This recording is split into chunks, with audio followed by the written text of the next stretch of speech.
AI નો સાચો ઉપયોગ તો આમણે કર્યો છે। કેમ છો મજામાં? આજે વાત કરીશું iOS 18 ના નવા ફીચર્સની કે જે આઈફોનમાં ખૂબ જ સારા અને બેસ્ટ ફીચર્સ લઈને આવ્યું છે અને મને ખબર છે કે એ દરેક ફીચરને તમે લાઈક કરશો, જેવી રીતે તમે અમારા આ વિડીયોને લાઈક કરશો અને ચેનલને સબસ્ક્રાઇબ કરશો। જેમાં પહેલું છે ડાયલ પેડમાં આપેલું અપડેટ। જ્યારે તમે એન્ડ્રોઇડમાં કોઈ નંબર ટાઈપ કરો છો ત્યારે સજેશન્સ આવી જાય છે, જે અત્યાર સુધી આઈફોનમાં પોસિબલ નહોતું, પણ હવે iOS 18 ની મદદથી હવે એ પણ પોસિબલ છે। એટલે કે હવે આઈફોનમાં પણ જ્યારે તમે ડાયલ પેડમાં નંબર ટાઈપ કરશો ત્યારે સજેશન્સ આવશે।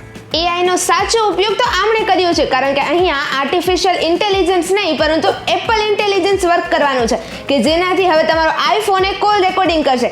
સાથે એવું પણ કહેવામાં આવે છે કે તે સામેવાળાને અનાઉન્સમેન્ટ પણ કરશે કે તમારું કોલ રેકોર્ડિંગ છે એ શરૂ થઈ ગયું છે।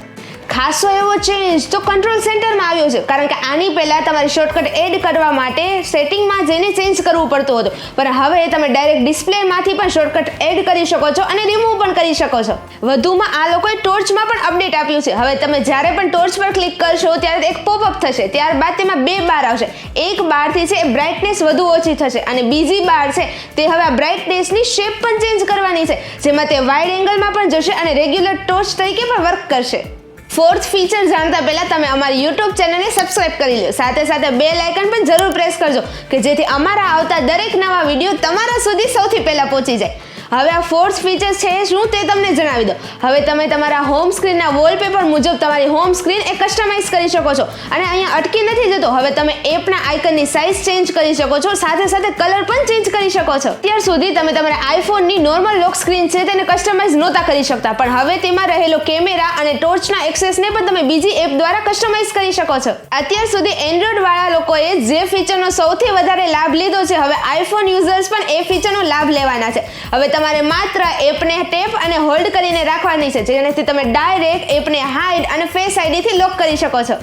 આના પછીનું ફીચર્સ છે એ સ્ટુડન્ટ અને ખાસ કરીને આર્ટિકલ વાંચે છે તેમના માટે ખૂબ જ ઉપયોગી છે, કારણ કે અત્યાર સુધી આઈફોન યુઝર્સ છે એ સફારી પર જઈને ગૂગલી કરતા હતા કે તમે કયો લેખ વાંચો છો, પણ હવે તમે કોઈ પણ આર્ટિકલ વાંચશો તો ઓટોમેટિક રીડિંગ મોડ ઓન થઈ જશે કે જેથી ન વચ્ચે કોઈ એડ આવશે ન તો તમે ક્યાંય ડિસ્ટ્રેક્ટ થશો। વેઇટ iOS 18 એ અહીંયા ખતમ નથી થઈ જતું, હજી તેઓએ કેલ્ક્યુલેટર એપ્લિકેશન્સમાં પણ અપડેટ આપ્યું છે। હવે તમે કહેશો કે એમાં શું અપડેટ? તો એમાં બેઝિક કેલ્ક્યુલેટર, સાયન્ટિફિક કેલ્ક્યુલેટર સાથે સાથે હવે તમને મેથ નોટ્સ પણ મળી જવાની છે કે જે આઈપેડ માટે તો બેસ્ટ ઓપ્શન છે। હવે તમે મલ્ટિપલ એપ્લિકેશન્સ કે મલ્ટિપલ કેલ્ક્યુલેશન એકદમ ક્વિકલી કરી લેશો। 14 વર્ષ પછી આવું કોઈ ફીચર છે એ આઈફોનમાં આવી રહ્યું છે, એટલે કામ એવું કરો કે તમારું આર્ટિકલ બની જાય, કારણ કે આના ઉપર તો આર્ટિકલ પણ લખાઈ ગયો છે। શું તમે આઈફોન અને મેકબુક સાથે યુઝ કરો છો? તો આ અપડેટ તમારા માટે બેસ્ટ છે, કારણ કે હવે તમે મેકબુકથી આઈફોન પણ એક્સેસ કરી શકવાના છો। અને લાસ્ટમાં બેસ્ટ એટલે કે હવે તમારા આંખના ઈશારા પર આઈફોનની સ્ક્રીન છે એ જ કંટ્રોલ થવાની છે।